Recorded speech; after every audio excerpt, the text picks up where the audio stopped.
This video is brought to you by Law Excellence IAS Academy. Dear students, good morning. Let us start the discussion on today's newspaper, that is 8th April 2019.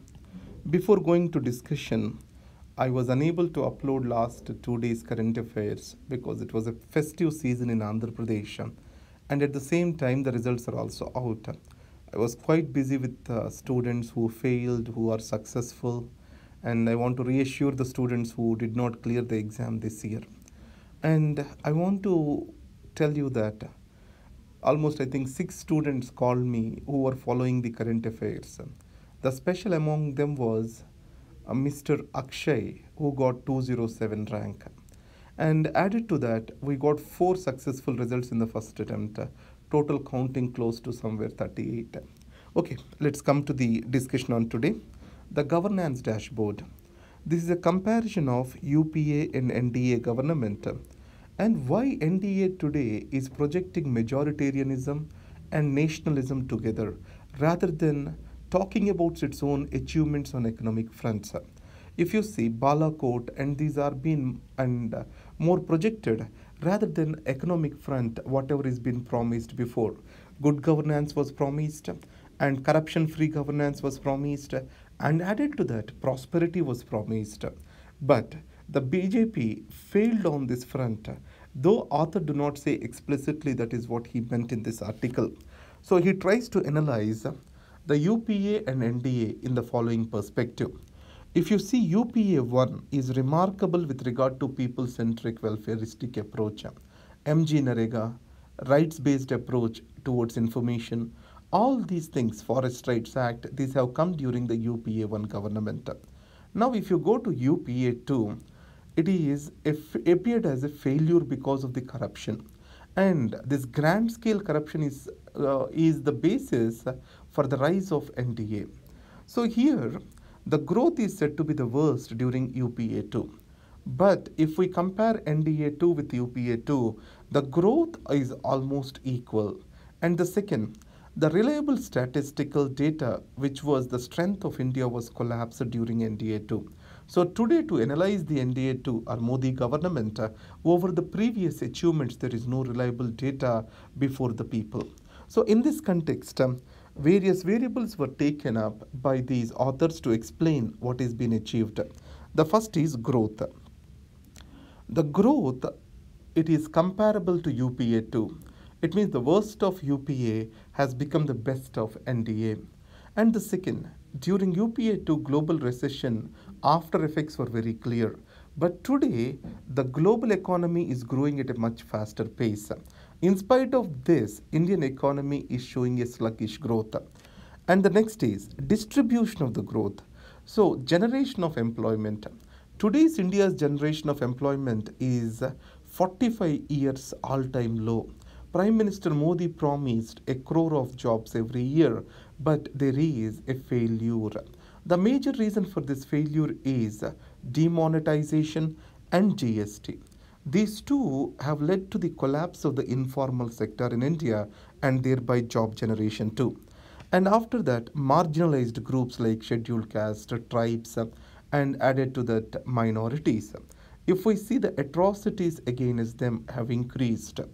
And let's talk about various initiatives and their impact, especially the GST and demonetization. As you know that the demonetization was meant to create a digital economy, fight corruption, etc. But it failed to achieve all the stated objectives. And then if we see GST, the implementation of GST is also colossal. So in this context, it can be stated that Amartya Sen has clearly stated quantum leap in the wrong direction while describing NDA 2 government. And the next article, if the Gandhi were alive today. So in this, we are going to compare what is the Gandhian view of politics and how the politics were perceived today. So Gandhi conceived the politics as transformation of society, changing the way the people think, changing the way people live. On the other hand, today, the political leadership, they see the politics as a means for power. It means organizing the political parties, mobilizing the masses, and providing them certain benefits, doles, and finally winning the elections. This has become the objective of the politics today.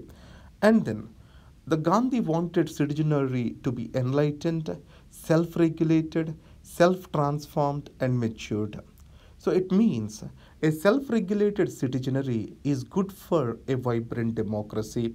On the other hand, today the masses are being more seen as instruments of power, and enlightened citizenry are seen as an obstruction to power. So keeping the people in darkness and ignorance is considered as a way to power.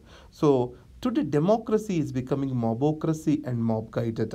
If you recollect, after Chauri Chaura incident, Gandhi has suspended the non-cooperation movement for the reason that the people are not enlightened to take up a mass movement. And finally, the pragmatic politics for Gandhiji is about character building. It is the capacity of the leadership to regulate affairs of the national life. On the other hand, today pragmatic politics is about winning the more number of seats in legislature. So this is how Gandhiji's perspective of politics, which is more of character building at the individual level, maturing the masses, and ensuring self-regulation, is more transformed as an objective power accumulation. So this is the difference today. Capital high. What this article states is India is becoming a favorite destination for foreign investors. So let us analyze the reasons. One is India's growth is slowly picking up, and it is expected to be better than many of the emerging economies. And political instability is not a concern today. And above all, the interest rates in other countries are too low. It means they need a destination where the returns are much higher. So in this context, the way forward is to ensure better structural adjustments. Remember, the investors can pick up their money and go back if we do not address these structural concerns. What are they? Land reforms and labor reforms. Above all, the fiscal deficit is very high, and it is going to be a factor for macroeconomic instability. The next article, cleaning up the mess. This article essentially says that India need a comprehensive waste management policy. So in the waste management, what is required? Segregation at source. And most of the waste in India is not segregated at source. And added to that, only 60% of the waste is collected in India. Out of this, only 15% of the waste is processed. It means 85% of the waste is unprocessed in India. The most convenient way to dispose the waste in India is through landfills. And in these landfills, what happens is the methane gets accumulated, and it is a reason for global warming. It's a greenhouse gas. And the next, why can't we generate energy from the waste? Most of the waste in India is organic waste, and organic waste has very low calorific value. That is the reason why we are unable to incarcerate this waste and generate energy out of it. So in this context, segregating the waste at source, and then waste generators shall be asked to pay the necessary cost of disposing the waste, and landfillings to be rightly designated, and finally we can use the organic waste for farming and also compost generation. So if we can use this and systematize, we can clean up the urban waste and the mess related to it. The heat is on. We are in the midst of the summer, and the temperature is reaching close to 45 degrees.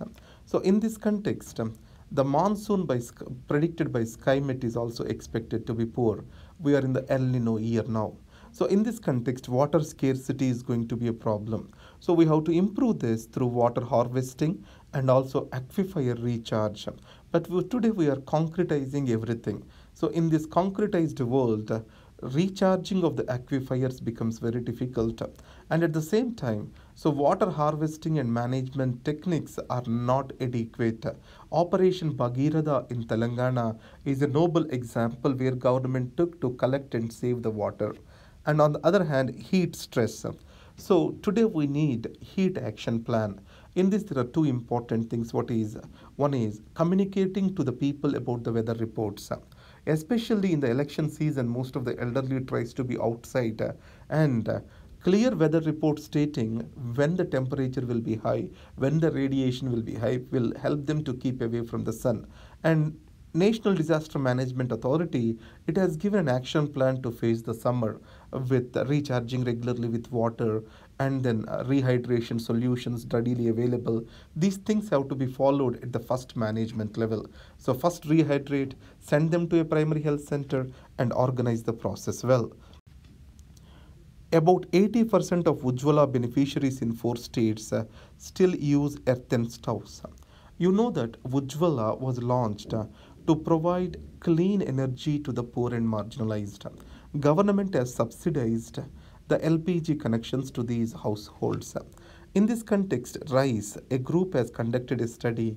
What it says is around 85% of Ujjwala beneficiaries are still using the previous stoves. What is the reason? So here the cost of the cylinder is very high.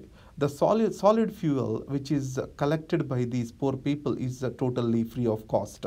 So in this context, without subsidizing the cylinder, people may not use it. And the second is, indoor pollution will not only affect the cook, it also affects everyone in the house.